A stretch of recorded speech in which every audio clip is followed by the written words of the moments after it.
My name is Sarah McCarthy, and I am the mother of twin girls, identical twin girls, Molly and Emma. And we learned about the Kids Cup, just over 3 years ago when our daughter Molly was diagnosed with cancer.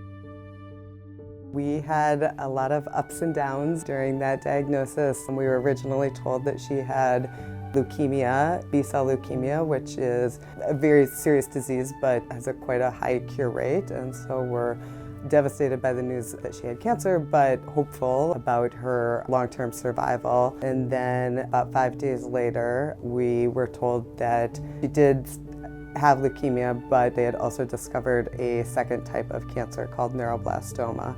And Molly started treatment a week after her initial diagnosis.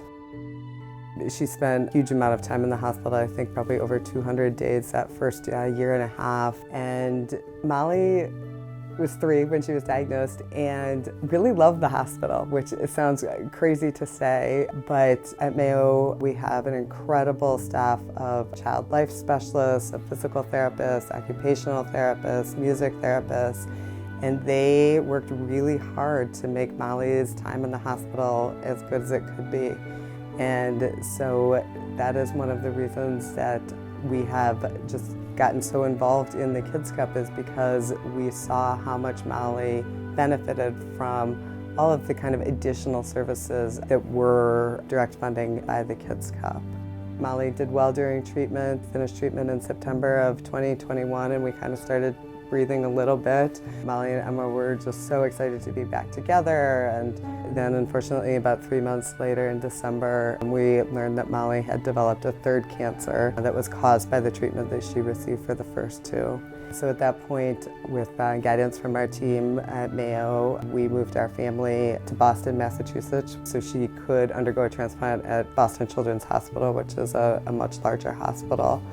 And Molly went through transplant again for a second time, and unfortunately about a month after the transplant started having some really severe complications, and after spending 7 weeks in the pediatric ICU at Boston Children's, died from the complications of her disease. This is obviously not the way we wanted our story to turn out or thought we would, but I think that John and I and Emma have all really learned from Molly about celebrating her, and kind of we feel like we follow her lead. So Molly and Emma both absolutely love giving presents, and that was something that we just brought us so much joy, as they would plan out kind of what they were going to do to celebrate nurses or to celebrate each other.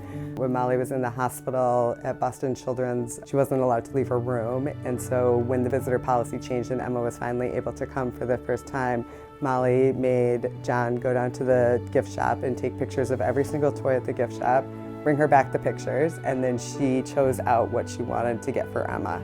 That just is one of those memories that sticks with us about Molly, and Emma's the same way. Her birthday this year was obviously just extraordinarily difficult, and she wasn't sure if she wanted to celebrate it without Molly. And what she ended up deciding to do was to ask for donations for Child Life and for PT and OT, who were Molly's kind of favorite people in the hospital. And so bringing Molly into that celebration by collecting these donations and then getting to go to the hospital and give them back. And so we are sharing our story and supporting Kids Cup because we witness how much joy these donations brought to our girls and continue to bring to kids and families in the hospital. And so we are so appreciative of everybody who's here today and who donated to make this possible, and know that Molly would be very excited about what we are doing in her memory.